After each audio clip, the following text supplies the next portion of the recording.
লাকড়ির লেগে যাইতেছি, বাড়িতে লাকড়ি নাই। আসল ঘটনা হইতেছে আমি গরিব ঘরের পোলা। তো সারা জীবন ছোটবেলা থেকে অভাব দেখতে আছি। কিভাবে মা লাকড়ি দিয়ে রান্না করে সংসার চালাইছে। আজকে এতটা বছর ৩০টা বছর আমার বয়স। এই বয়সটা কিভাবে আমি কাটছি আমি নিজের চোখে দেখছি। তো সেই অভাব, সেই দুঃখটা আমার চোখের সামনে এখনো ভাসি থাকে।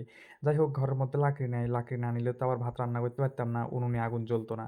কি করমু? আবার বাপ বেটা মিলে গেলাম বাগান লাকড়ি আনতে।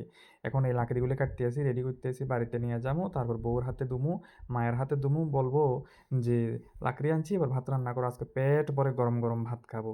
কিছু করার নাই তো, যে পরিমাণ ক্ষুধা লাগছে আজকে আমার, আসলে লাকড়ি কাটতে কাটতে। আসলে এটি পরিশ্রমের কাজ। আসলে যারা করে তারা জানে কত পরিশ্রম। সব কাজই তো ভালো, কোনো কাজই খারাপ না। যাই হোক, কোনো অসুবিধা নাই। সুন্দর করে লাকড়ি কাটি, এক স্কুটি লাকড়ি আমি রেডি করে লাইলাম। রেডি করার পরে ভাবলাম যে এবার বাড়িতে চলে যাবো। কিন্তু চলে যাওয়ার আগে ঘটনা হলো, লাকড়ি তো আরও নিতে হইব, কারণ গ্যাসের যে দাম, আসলে সেই দাম দিয়ে আমরা ওই যে মধ্যবিত্ত বললে ভুল হইব, কারণ আমরা মধ্যবিত্তের থেকেও নিচে। মধ্যবিত্ত কারা কয়? যারা ছোটোখাটো চাকরি করে, মাসে ১০,০০০, ১২,০০০, ১৫,০০০ টাকা বেতন পায়। তো আমরা তো চাকরিও করি না, বেতনও পাই না, আমরা মধ্যবিত্তের থেকেও খারাপ, নিম্নবিত্ত এসে অবস্থা। গ্যাস কি নিয়ে ভাত রান্নার মতো ক্ষমতা বা সামর্থ্য আমরা নাই গো। আমরা এর লাগেই বনে জঙ্গলে ঘুরি, লাকড়ি নিয়ে আইয়া পেট ভরি গরম গরম ভাত খাই।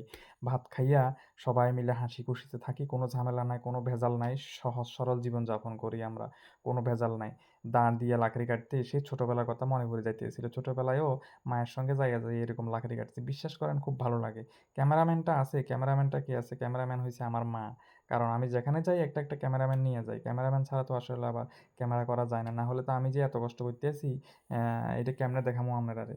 কোনো কাজ ছোট না। আমি যে কাজ পারি সে কাজ করি। হ্যাঁ? সকাল থেকে সন্ধ্যা পর্যন্ত যে কাজই পারি সে কাজ করি। কোনো কাজে লজ্জা নাই। ভালো থাকবেন সবাই, ভালো রাখবেন সবাই। কাজের মধ্যে একটা আনন্দ আছে। সেই আনন্দটা আসলে কাজ না করলে আপনারা বুঝতে পারতেন না। যারা ঘরের মধ্যে বইয়া থাকে এই কাজ তারা বুঝতো না।